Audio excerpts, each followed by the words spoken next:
E-rank boy with useless skills becomes the strongest with godlike powers. The defense force are off the shore of an island, watching as a battle unfolds when one of the crew members asks the captain if it is really alright for them to not get involved or provide support for the people on the island.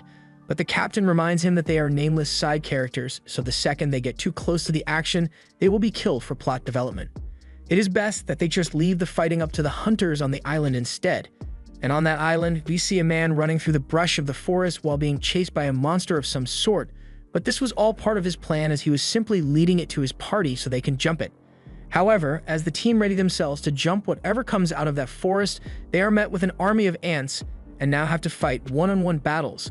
Unfortunately, these guys have never had a fight where they didn't gang up on their opponent, so now that they have to have fair fights, their lack of skill is apparent. The swordsman gets bodied by one ant, while the mage squad completely fails to do any damage with their flame spells. They came with intentions of jumping the ants but got their asses jumped instead, and the last one standing has lost the will to fight. The leader of the team is laid out on the ground, slowly bleeding to death, and has no one to blame except himself for losing the battle. But before he can lose consciousness and become ant food, the ant on top of him gets knocked off by a new hunter who clearly knows what he is doing. This skilled hunter wastes no time and immediately pops a revive on the whole squad to save him from dying, but in doing so he leaves his back wide open for the ants to attack. However, he didn't come here alone and has his team members save him with a lightning strike. Meanwhile, another one of his teammates, Yuho, is busy manhandling the ants with nothing but his fists, and the lightning wielder soon joins in as backup. These are some of the few S-ranked hunters, and the gap between these guys and the average schmuck is so vast that no one even comes close to their level of strength. Once the two have taken care of most of the ants, they tell the healer Byung-gu that he went too far ahead of them, which is too reckless to be doing in a situation like this. He apologizes, but he needed to rush out to save these people as soon as possible, and besides, he had faith in their ability to keep him safe while he healed them. Soon after, a giant white ant appears, although it doesn't look like this is the boss. It is most likely the leader of the monsters here. So he leaves the injured people in the care of Byung-gu and tells Unsak to join him in battle to take down this monster. They both charge forward and ready their weapons for an attack, so as the ant attacks Yuho first, he holds it in place while Unsak comes in from above and hits it with a lightning strike. While the ant is stunned from the shock, Yuho takes the opportunity to rip off its mandibles, enraging the ant and causing it to kick him away. But he wasn't done yet, as he uses those same mandibles as projectiles and launches them straight through the abdomen of the ant, killing it in one blow. However, they are far from done, since several more of those ants emerge from the forest and Yuho is starting to get excited by the battle. He powers up and begins emanating purple energy while Unsak does the same and releases a torrent of consecutive lightning strikes at the incoming horde. But while this is going on the other side of the city, there is another S-ranked hunter leading a team of side characters to stop the advancement of the ants. Once the average schmuck signals that everyone is ready, Choi unleashes a powerful fire blast that instantly roasts all the smaller ants, but the larger ones manage to make it through, so the cannon fodder must now engage in battle to hold them off. More than a decade ago, a portal that connects this world to many others opened, and various kinds of monsters and magical beasts began to invade. They soon realized that they were unable to do any damage with the weaponry they had, and they would have been at the mercy of the invaders if not for one thing. Humans began to awaken special abilities, and these people were called hunters. They are classified from a rank where we see all the really impressive hunters, all the way down to this loser in E rank. But once an ability is awakened, it can no longer be developed.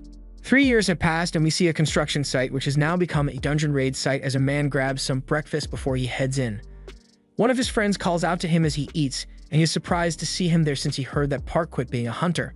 That was true, but then he got backhanded by the economy after his wife got pregnant a second time, so he needs to earn a lot of money quick, and a dungeon raid would be perfect for it.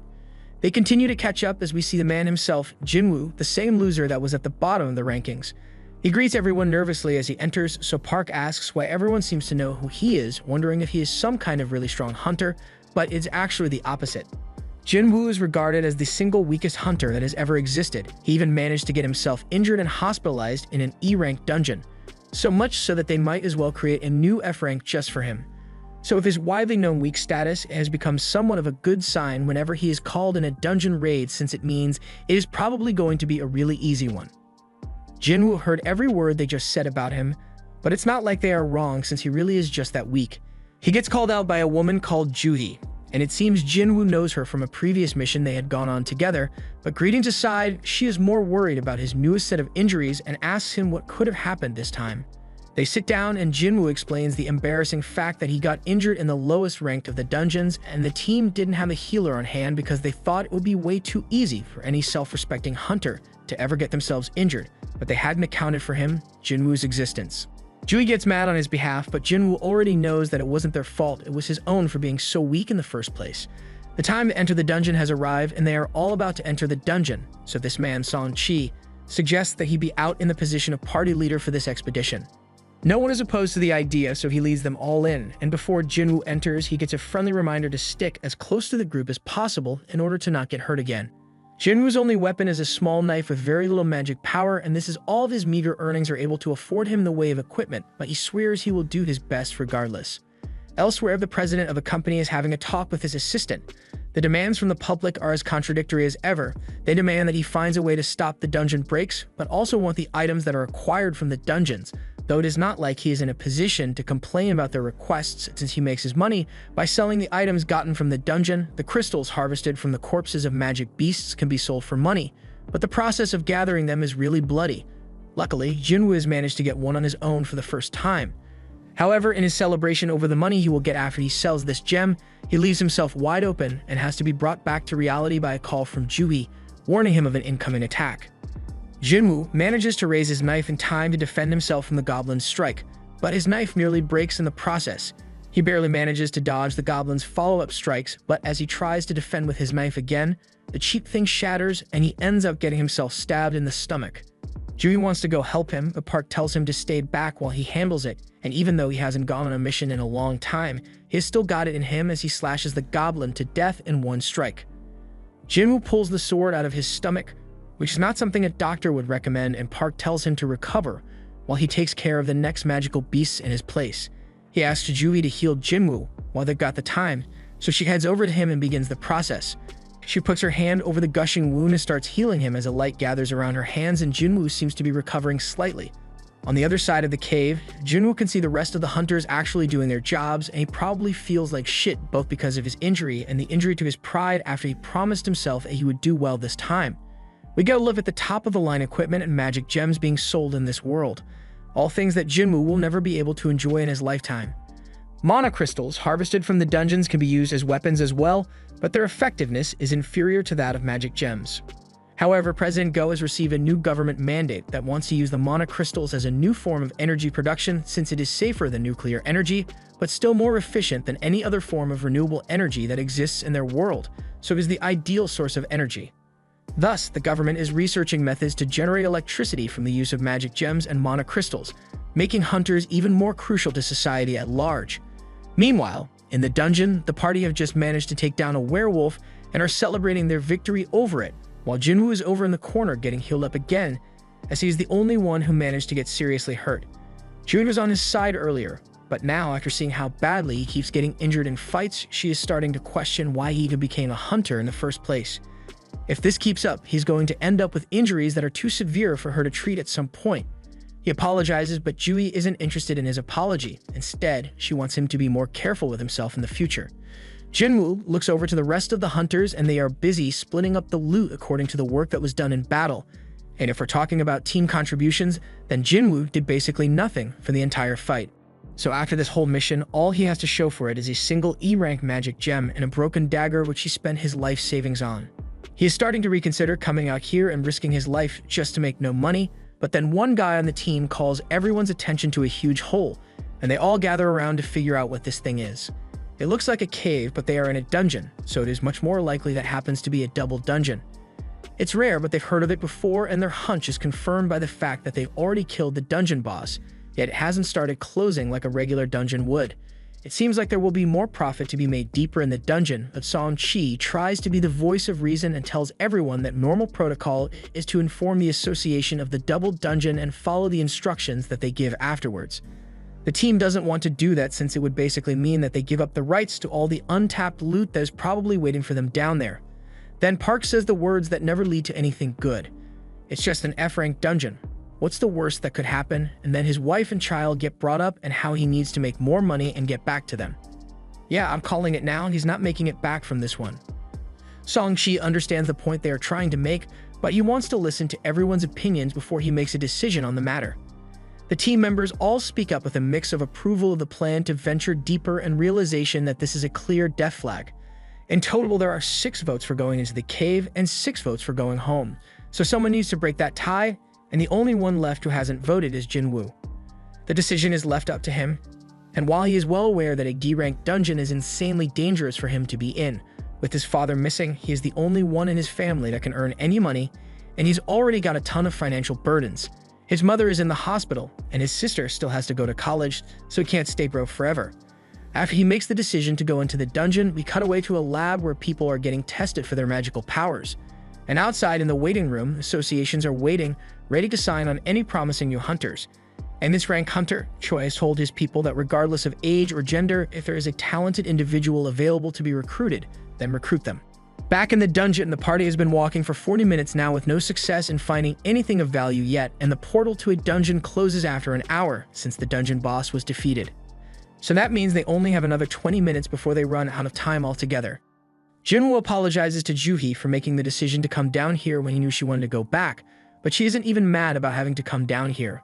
What she is mad about is that Jinwoo is still being such a reckless idiot with his body by deciding to come down into such a dangerous, unexplored dungeon, even though he was getting injured so badly earlier. That goblin stab could have been the end of him if she weren't around to heal him, and he realizes that now, so he gives it some serious thought. Juhee sees that Jinwoo is finally taking her safety concerns seriously, and that gets her to calm down a bit. But to make it up to her, she wants Jinwoo to get dinner with her after this, and Jinwoo gets flustered. But before he can give an answer, the party arrives at the boss room. They enter, and I'm sure you are all familiar with this room with the giant statues. They are at a loss for what they are supposed to do here, but find some writing on the walls. While it is being read by Song-chi, Juhee gets freaked out because she is pretty sure the eyes of the statue just moved. The doors to the room suddenly slam shut, and one member of the team who didn't want to come in the first place recognizes that something is wrong and tries to leave, but his exit is cut short as he is cut in half by one of the guard statues. Everyone starts freaking out because not only did someone just die, he was taken out in an instant with power that none of them can handle. Jinwoo looks back to the main statue, hoping that it doesn't move as well, but to his horror, it looks back at him.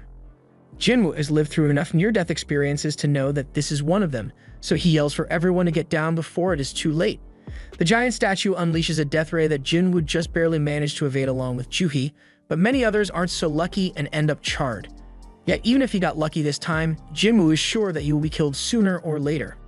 The people panic and instinctually feel like they should run away, but from what they have seen happen so far, they are sure that they will be killed the second they move. Song yells out for everyone to stay exactly where they are, and Jinwoo checks on Juhee, who is thankfully still in one piece, but unconscious for the moment. Song thanks Jinwoo for his earlier warning when he shouted for everyone to get down since it saved them all.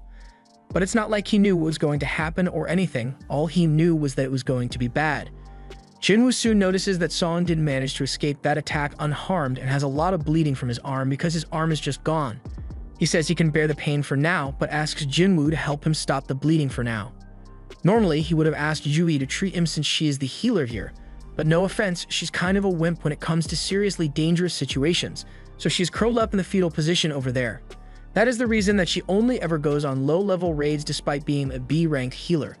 Personally, Song has been on a few B-ranked missions, and he can say with certainty that this thing is way above B rank. It might be A or even S for that matter, so they have no chance of beating it. He recalls the writing on the wall which said all who enter must worship the god, then praise the god and believe in the god. Those who fail to do this will not leave alive, so Jinwoo deduces that the god in question must be that statue.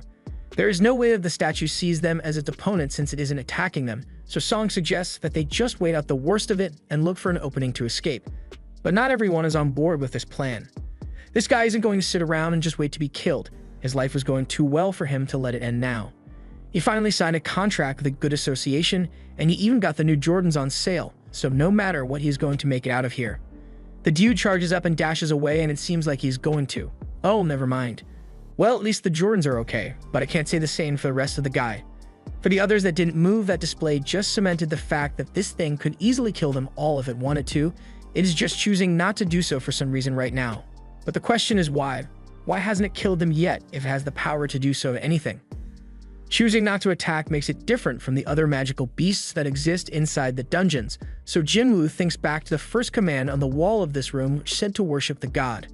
But to know if his theory is right, there is something he needs to check first, so he begins to stand up despite knowing it is dangerous. Song tries to stop him, but Jinwoo's eyes show that he is determined to make it through this alive. He slowly rises to his feet, and as he does this, the eyes of the statue begin to glow as it is about to fire its laser beam at him.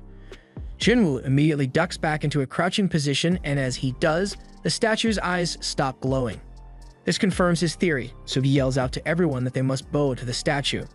They don't understand what he means by that, but from what he has seen so far, the statue only attacks if your head is past a certain height, so if you keep your head low to the ground, you'll be safe from it. That is probably what the first command on the wall meant when it said to worship the god. Jinwoo bows his head to the statue, and with no better options, everyone follows his lead, hoping that his plan actually works. Jinwoo was correct in his assumption as the eyes of the statue stopped glowing altogether, but then you see, that's where the real trouble began. That smile. That damned smile. Park is creeped out by the statue's face, but seeing that its expression changed, he decides to take a leap of faith and stand up to see if anything happens when he does, and surprisingly, there are no death beams shot his way, so believes they have cleared the challenge and are free to go home. But just as everyone was celebrating their survival, the second health bar popped up and the statue started moving again. And this time it gets up from its chair, so they are even more panicked than before. Song turns to Jinwoo and asks if he has any more ideas to help them get through this, but he doesn't have an instruction manual on this kind of thing. The best he can think of is the second command that said to praise the god, so they must need to praise it in order to stop it from attacking. One man from the back steps up and tells everyone that he has studied traditional folklore, so he knows how to praise God.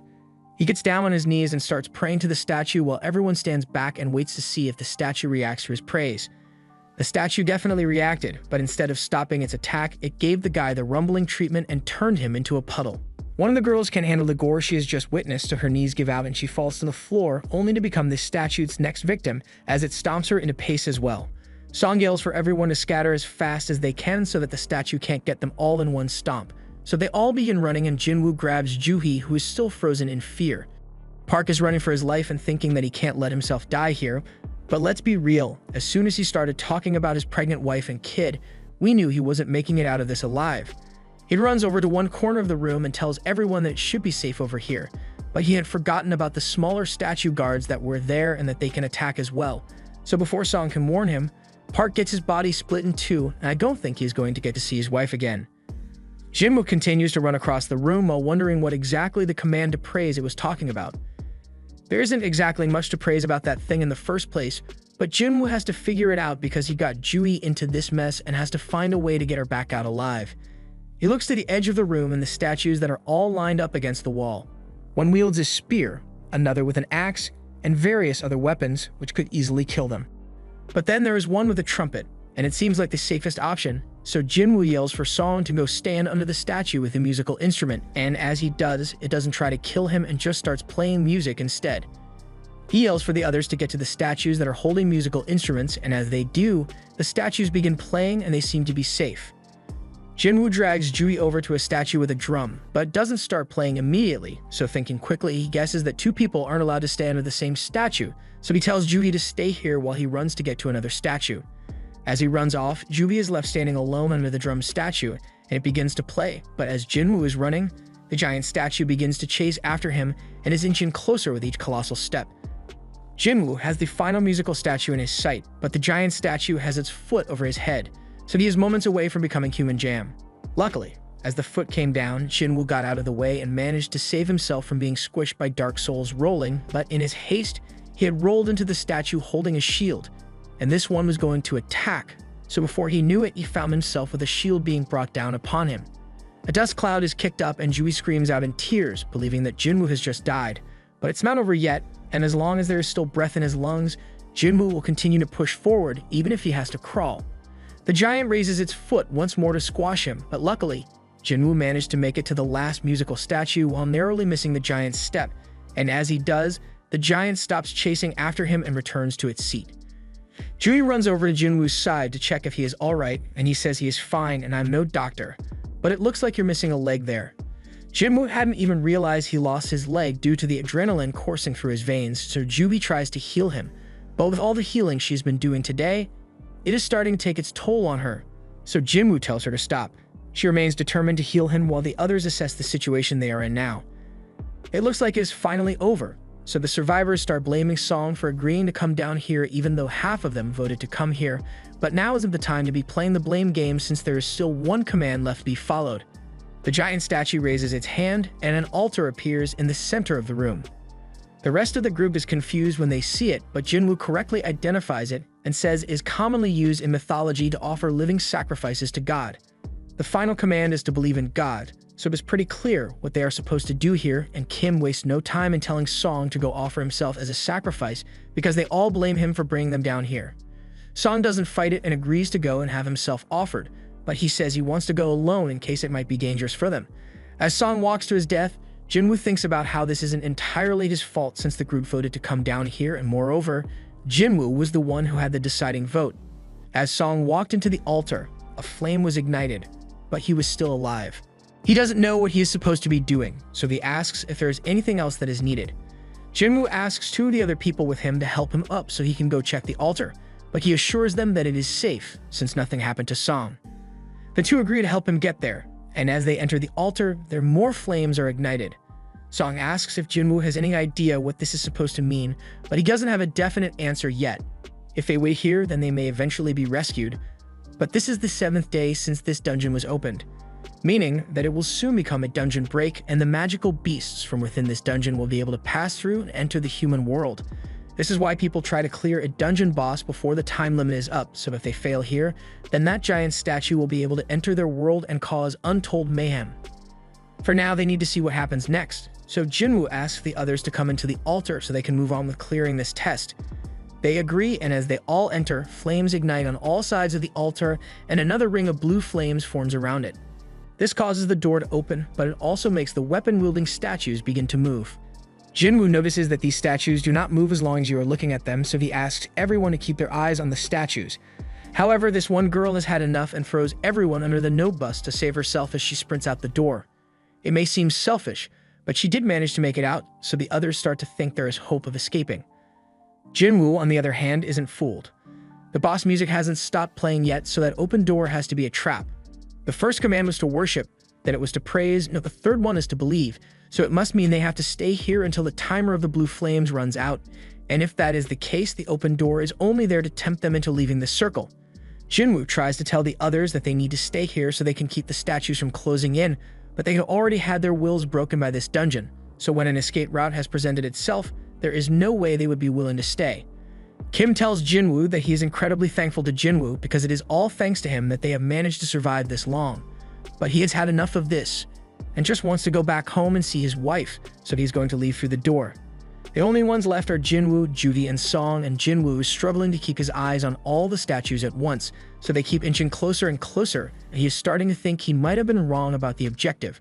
Song speaks up and says that he wants Juhi and Jinwoo to leave through that door. He believes that the door won't close as long as one person remains on the altar, so he wants them to escape since they are still young and have their whole futures ahead of themselves. However, Jinwoo has lost a leg and Juhi has lost all strength in her legs, so there is no way the two of them will be able to make it out together.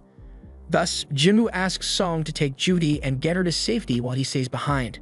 Song agrees to his request, and though Juhi was against it, Song knocks her out and takes her to presumed safety as Jinwoo wanted. Jinwoo is okay with how things ended. The only regret he has is that if he had known things would end like this, then he would have taken out more life insurance.